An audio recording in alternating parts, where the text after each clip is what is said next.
I was recently told that I'm indecisive.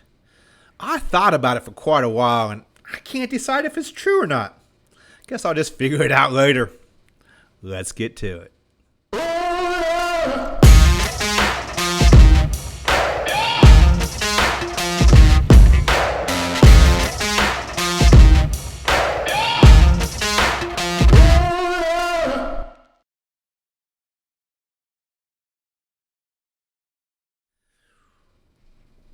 Welcome. Another great episode of IBF On Demand. I'm your decisively indecisive and not so humble host, Eric Wilson. You can find me at eric@ibf.org. That's eric@ibf.org. I always kind of make that joke of not so humble host, Eric Wilson. The truth of it is I am truly humbled, and I want to thank you. Recently went to some conferences, been to Chicago, been down to New Orleans, and I'm actually surprised people coming up and saying, "Hey, I saw your podcast." One individual said, "You saved my career," because he's starting in an S&OP, and he went back and watched a lot of the episodes on S&OP and gave him the information and ammo he needed to talk to the executives. So I can honestly say, the not so humbled host is purely a joke. Probably the 1% out there that get it. It's an inside joke. I am truly humbled, and I want to thank you. 2 years now, and you continue to come back and consume this. So find me on LinkedIn, find me on YouTube, find me now on Twitter. Go back and binge watch all these other episodes if you're new to it. Welcome to the tribe. Welcome to the community. Welcome to what we're trying to do here. I want to thank Arkiva as well, because they've been with us the entire 2-year span as well. They have a new logo. They have a new tagline, driving business transformation by solving what others cannot. So check out Arkiva. I do want to mention, as far as these in-person conferences that I've talked about, we are coming back to Chicago, June 15th through the 17th. Check it out for the S&OP Best Practices Conference, June 15th through the 17th. You can actually come to this conference. It's a great conference. We have phenomenal thought leaders, experts in the field in S&OP coming. It's not just me talking, thankfully. It's others, experts coming that are practitioners that have an expertise in S&OP, IBP, S&OE, SIOP, whatever your flavor and acronym you're doing. They're bringing the knowledge. 15th through the 17th in June. You can actually sit for an IBF S&OP certificate afterwards to prove your knowledge and kind of advance your career in S&OP. We're doing a lot in S&OP IBP. This conference is going to be in June in person. I will be back there. Please come up to me. Humble me a little bit more, telling me you've seen me at the podcast, because I really enjoy that feedback. I thought it was just my mom watching. It's good to see that there's others out there that's consuming this as well. So let me know that you are actually enjoying what you're hearing. And if there's anything you want me to talk about in the future, let me know. eric@ibf.org. It was a couple years ago. Actually, I think it was last year's virtual conference. It was last year's virtual conference, unfortunately. Amsterdam. We're going to be in Amsterdam in person in November. But we did the European Best Practices Conference, usually in Amsterdam. Last year was virtual. We had one speaker on it that really kind of was a phenomenal speaker. I wanted to have her on for the past 5-8 months now. Finally was able to talk about. She was really talking about improving decision making in your S&OP during and post pandemic. You really need a bias towards decision making in S&OP. S&OP, it's a structured business process. It really aligns all functional areas of a unified set of assumptions that enables coordinated decision making. You have to have that bias towards decision making. A lot of research has shown that a process does a lot better than the analytics even. Research shows that the analysis 6-to-1 improvement compared to a cross-functional team and making decisions versus just research and analytics alone. This has become clear during COVID as well. You really need that collaboration, that consensus, that transparency. And all of that is what we want to talk about today. Rachel is by far one of the experts when it comes to talking about that, and I'm really looking forward to interviewing her.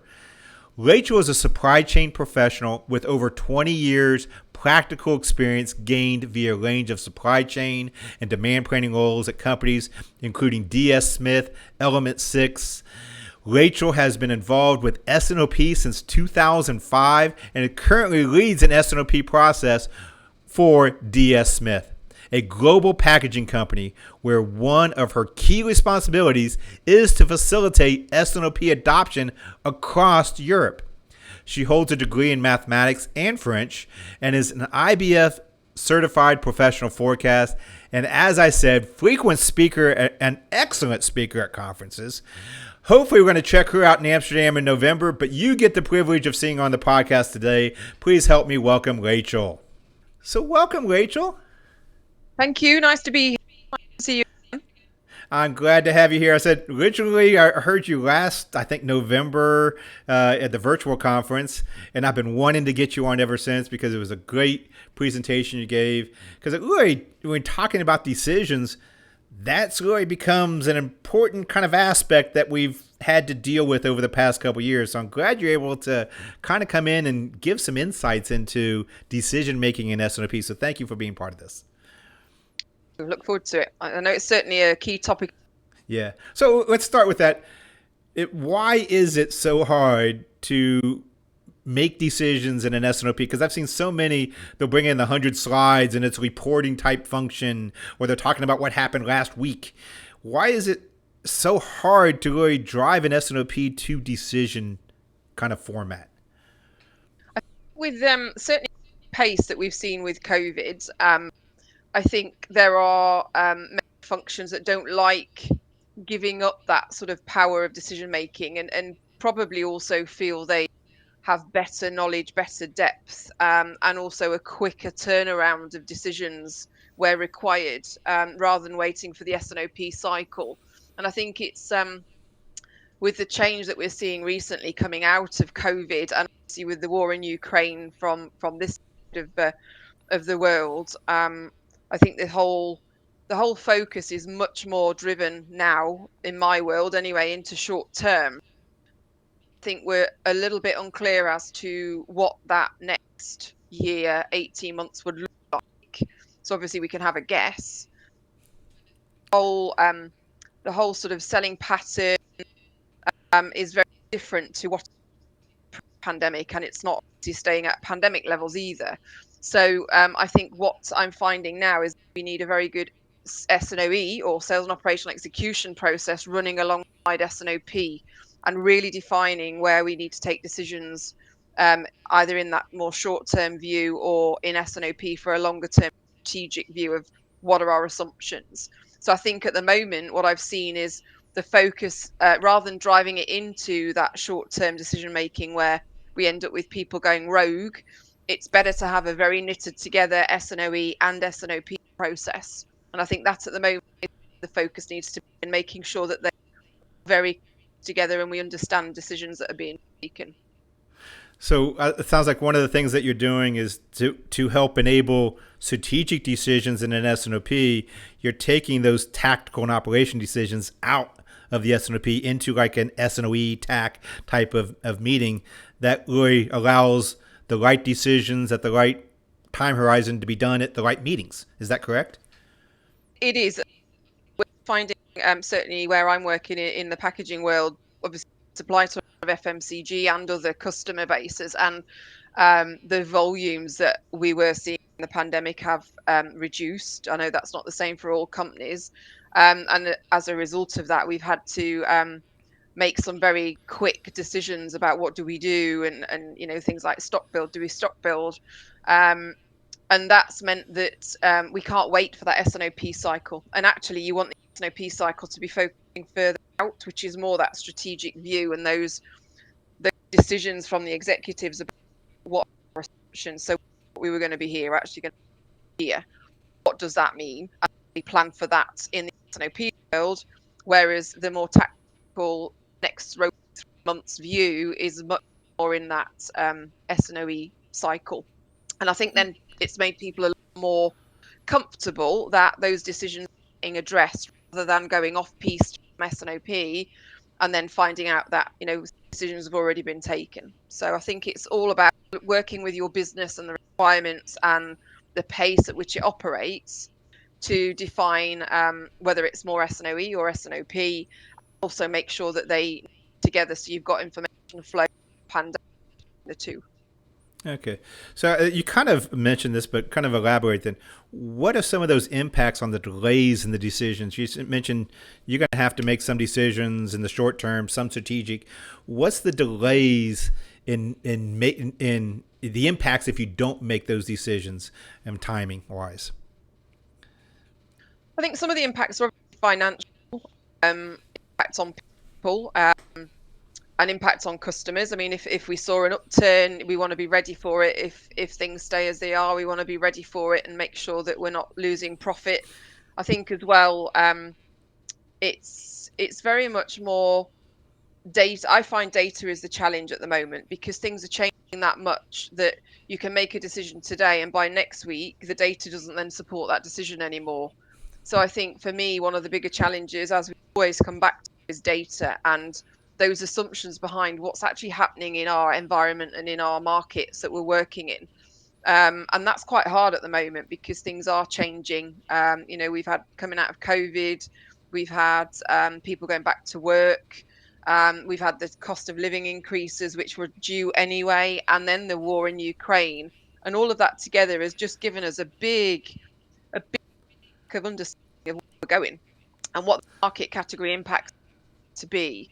And I think it's very important to keep on top of that right now. And hence why, more of that short term, okay, well, let's make some decisions that we can put in place for the next couple of months and keep an eye on, but we're not then moving our strategy willy-nilly all the time. We're not moving it around based on these tactical decisions. I think you've got to still separate the two. Otherwise, you are in you can end up in a very volatile situation.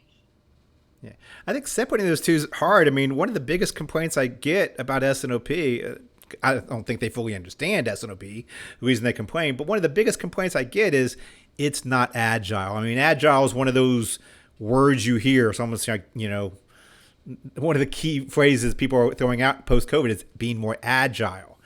And they say S&OP is not agile. You have the S&OE, but when you're going back to the S&OP, they say, you make the plans within 2 days, things have completely changed. So really, S&OP really doesn't have the same need it did pre-COVID. Do you agree with that, or are they just not understanding how decision making and really the difference between your S&OE agile type of decision making and your S&OP strategic decision making? Where's the two places? Where do they fit? I would say S&OP is not meant to be tactical and it's not meant to change massively on that horizon, that strategy. I think this is where the exec support comes in for me and making sure they are clear on where they expect to be on their journey over the next, 18 months, 2 years, because that shouldn't change wildly month on month. Ultimately, your tactical will do because that's the way the world is working at the moment, and there needs to be a response for that. But from an S&OP perspective, it's more about that shape, that seasonality. If you've got seasonality, you will always have seasonality. Christmas and Easter are around the same times every year. It's just more about then those marketing assumptions of the impact going to be on our strategy and ultimately identifying the gap. So to me, what I'm working on at the moment is just making sure that we've got a budget. We don't think that's going to change at all based on what's happening in the environment and the economy. So we're saying, okay, well, then let's just identify the gap and how do we close that based on what can we make as a win in our world. So I don't think S&OP should be a hugely agile process. It's not what it's for. It's about identifying gaps and then using S&OE in my book to really align in the short term about what's going on. And obviously, if you see some real trends and you think that's going to continue, then it needs to be reflected. But do you typically change budgets and targets and strategy that often? No, you don't. It's more about identifying, okay, well, if that piece of our market is declining, where are we going to find the growth? One of the biggest questions I get then is, okay, how do they keep the focus in the S&OP then? Because you have the executives wants to even know what's going to happen next month or where we're going to land on this quarter financially, and they really push for that things that should be discussed in the S&OE. They may even have an S&OE, but still, how do you get the meeting on target to really focus on decision making and more of that strategic outlook? How do you, what's some tips that you can help accomplish that?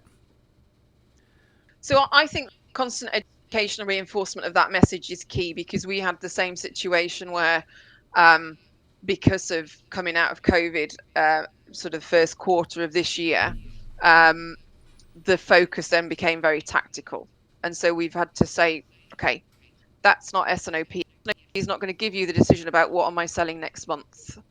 Okay, we're not in that space. It's to be beyond there. So what we framed S&OP to be is very much more about, okay, let's do the what ifs. So things are a little bit uncertain at the moment. Let's do the what ifs. What do we think are realistic scenarios that we need to be modeling in order for you as the exec to take some of these decisions? And what's the financial impact of those? So it's kind of reframing it, almost giving it a new purpose, if you like. So come back from these are the same slides we present every month, and then say, okay, well, actually, what's the purpose of S&OP? And it's about looking that longer term and really identifying risk, if you want to call it that, business risk, and identifying where the gaps are, and in order for us to be able to close them in good time, or reducing investment, for example. If we thought we were going to go and now we're not so sure, what do we do differently? And it's about that sort of discussion point for me, and how you use inventory in your business, how you work with your suppliers in order to generate that there's no surprises. Nobody wants surprises. So what do you think your best and worst case look like? And then framing that your more tactical discussions are elsewhere, because otherwise, you're right, S&OP becomes that tactical discussion, and that's not where you want to be. So it's about being firm in that, okay, let's have a framework for this type of discussion, and S&OP will focus on this. But again, it involves that exec sponsorship and that exec participation, because otherwise, you're not going to get to a lot of those scenario discussions, and therefore the decision making about what's more likely, and therefore do we change our plans. That's some great advice in there because, I mean, during COVID, IBF looked at the very beginning of COVID, 60% of companies went to some type of weekly S&OP process from their monthly because they were trying to get ahead of what was going on. And a lot of all those companies have not gone back to that monthly structure. So what I'm hearing is almost like a relaunch, re-education, kind of restate the vision and purpose of what we were trying to accomplish, going back to those things. I mean, so that's in essence, it's almost a reset for our S&OP Yep. processes of what we wanted to accomplish and getting there again. That's what I'm hearing, Yeah, right? definitely. I think otherwise you lose the focus of S&OP. And you're right. This is why I see a lot of companies then have to do that big relaunch again, because we've allowed it to drift. But ultimately, if things are steady, then it is more of an update every month, unless there's something big that needs to be discussed, investments and so on. Actually, at the moment, it's come into its own with all the scenarios we can plan, and just make sure we've got a response ready in case any of those scenarios start to happen. So it's quite an exciting time for S&OP in that regard. But I appreciate as well there's a lot of tactical discussion that needs to be had, because you're managing staff on a week to week, month to month basis, especially in factories. So there needs to be that discussion held as well. So maybe workshops on what is and isn't working with S&OP or S&OE. How do we answer what people need out of those meetings, and how do we get that definition again, but we still answer what people require, and make sure that we've got the right decision making at the right level, throughout the business. And great advice there. And you talked about the people, and I know in your presentation you focused on lots on roles and responsibilities there as well. Mhm. Executives need them on board. The individuals, as far as to help drive decisions. What are some of the things for the what if? I mean, how do you come into the meeting knowledgeable about what you're going to talk about? So there's no worry surprises. What's some recommendations as far as that structure? Is it pre-leads? You're working on exceptions. What if? How exactly are you bringing the right information so you're really focused on the right decisions being made? I find that if you sit with them, typically you get their attention. If you send them a pre-read, I'm not sure they really get round to that before the meeting. So if there's anything specific I need to make sure comes out of it, because I think about what do I want out of this meeting, then I will go and rally round the individuals beforehand. So it's harder when you're doing it on Teams rather than in an office where you can just grab them for 5 minutes. So it requires a little bit more planning. But if there's anything decision wise that I think should be coming out of that meeting, I will make sure that I've done the due diligence with the people involved. So you've got that support, and also worked with those in the business that are concerned, if you like, about how things are going, or want to bring to the attention of the exec that we've got some scenarios here we need to think about because things aren't following the pattern we expected. Then you can pull together all your volume and financials with the relevant teams prior to the meeting. You mentioned something that I just wanted to get your curiosity as your feedback on. When you mentioned the virtual kind of Teams or Zoom, whatever we're using, kind of becomes a little more difficult. Do you see it becoming more difficult to really drive consensus decision making virtually than it was in person? Is it becoming more difficult really to do that virtually? It's not the meeting itself, the decision making in the meeting I find difficult. It's the rallying around. People have got full diaries, so you can't necessarily always do that pre-work and pre-engagement before the meeting. That's the bit I find hard because you look at people's diaries and they are absolutely full. So sort of trying to then find or ring them, go back to the old telephone that we've all forgotten about, that sort of thing, to try and just get 5 minutes with them and just outline what we're trying to achieve. So not from a meeting and decision making in a meeting, I don't find that difficult. I think it's that whole pre-engagement before the S&OP meeting that I find harder because you don't always know the topics coming up in S&OP until you've had your pre-meetings of demand and supply. So by the time you get to that sort of topic and you go, right, okay, these are my key actions and decisions that we need to be working on in S&OP, you've got, say, up to a week then to try and find time with people, and you look and they're already full. That's the I struggle with. It's not, that you can walk around the corner and find them at their desk or speak to them over a coffee. That's kind of, and that's the bit that I miss when you're trying to teach people before a meeting virtually. That I'm sure I'm not the only one to sort of struggle, but it's also finding other ways to do that, whether you put half an hour in with each individual and then you can take it out. That's something I've resorted to. So in week 4 before S&OP, I might put half an hour in with key individuals for the S&OP prep, if you like, so the heads of a department. And then if I need it, I'll take it out, but at least it's there. That's a good idea.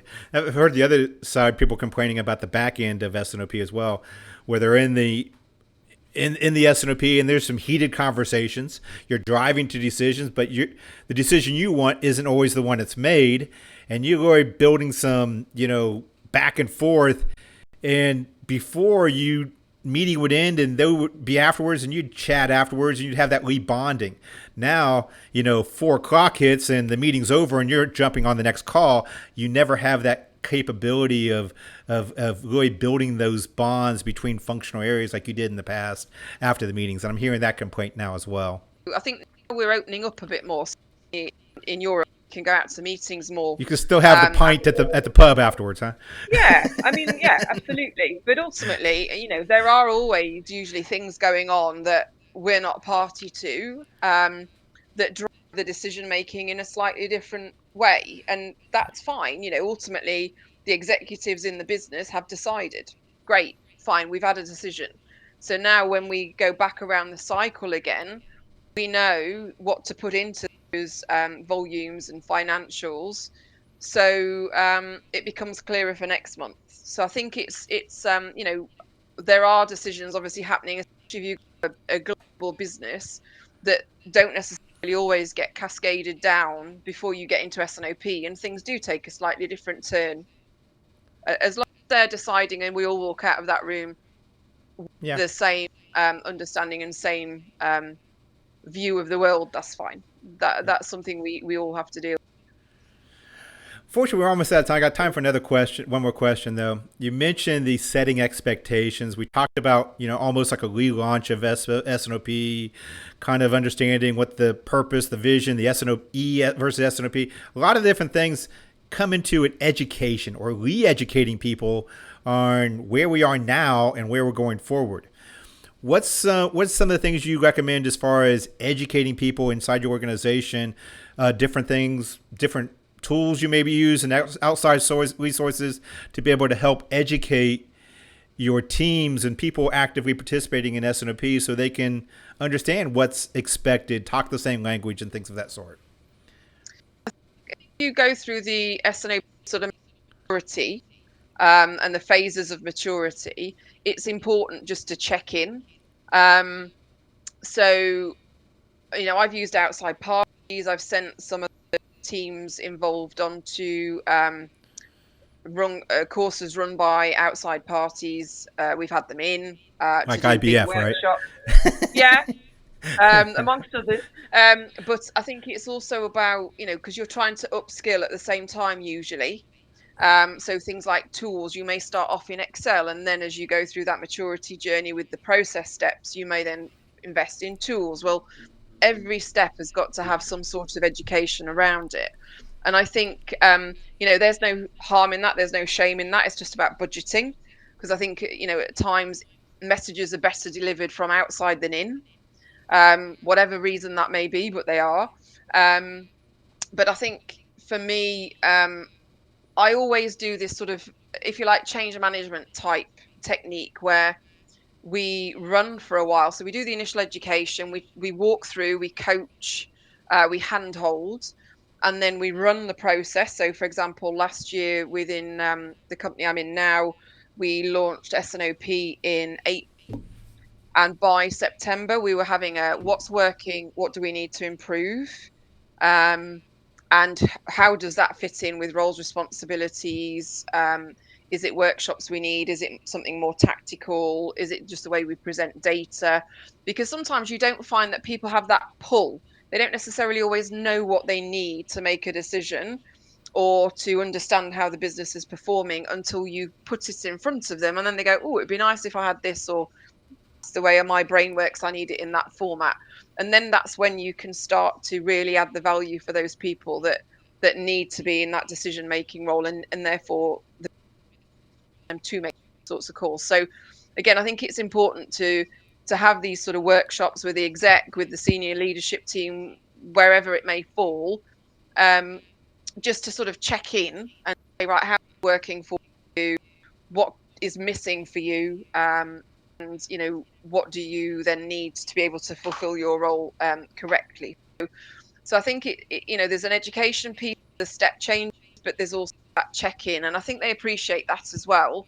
And I give them that view online, and then when we come together, we talk about what can we improve, and therefore we can go away and I look at it from a project perspective and the timelines, because some of it may be IT related. So again, I find that works quite well, and also gets them invested as well, because they're being listened to, and that might be in a small group, or it might be in a function, or it might be on a one-to-one. However it works best for the people that you've got in the process. But certainly a whole mixture of approaches is better, I think, for people. Great. Well, it was wonderful having you on, finally, having you on and be able to talk about this. Both some great insights in decision making and S&OP. Thank you for being part of this. Oh, thank you for inviting me. Yep. Hopefully I'll see you in Amsterdam in November. Indeed. All righty. Bye. Thanks then. Bye. So I've said this multiple times, and it really truly is true. When you're looking at being successful through COVID, looking at a successful S&OP, being a successful demand planning process, it's all about collaboration, consensus, and transparency. Those really become the key. I know I keep hyping on that, but if you focus on that, you will be successful as well. Collaborations, bringing cross-functional teams together, driving off that one number type of attitude, getting everybody on the same page. Transparency, explaining what you know, but also what you don't know. Not only inside your own four walls, but extending that to your trading partners as well.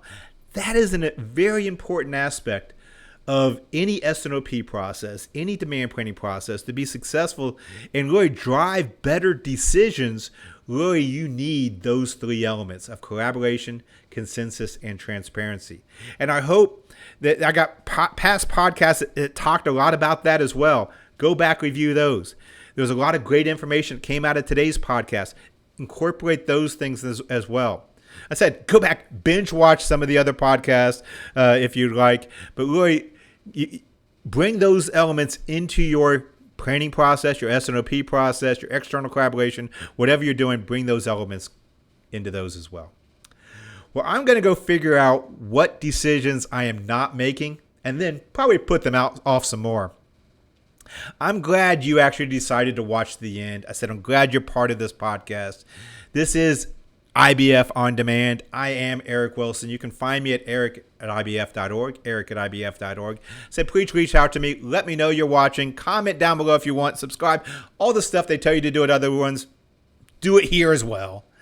I want to thank Arkiva, driving business transformation by solving what others cannot. Thank IBF for giving this platform for the last 2 years. And check them out at ibf.org. As I mentioned, I want to see you in person. I've come out of my bunker. We are having an in-person conference in June 15th to the 17th. Actually, the conference is the 16th and 17th. Practitioners from around the globe is going to be coming and talking about best practices in S&OP, IBP, all the different process steps, how to really drive executive engagement, KPIs, all the different things you may be wondering about. It's available at this conference. I'm going to be doing a one-day workshop on the 15th. So if you want to come out that day early, available to any IBF member, you can come out and check out that workshop on the 15th on S&OP, kind of a one-day crash course of all the important elements of S&OP. It's going to be a great conference. I said we got hot dogs, we got pizza, we got everything in Chicago. And you have the in-person capability of networking, which is invaluable during these times as well. And you can learn about S&OP and actually get an S&OP certificate if you want to sit for that afterwards as well. So check that out coming up in June. Hope to see you there in person. Come up to me. Let me know you heard about it on the podcast. And remember, the best decisions that you can make, one of the best decisions you can make is wash your hands.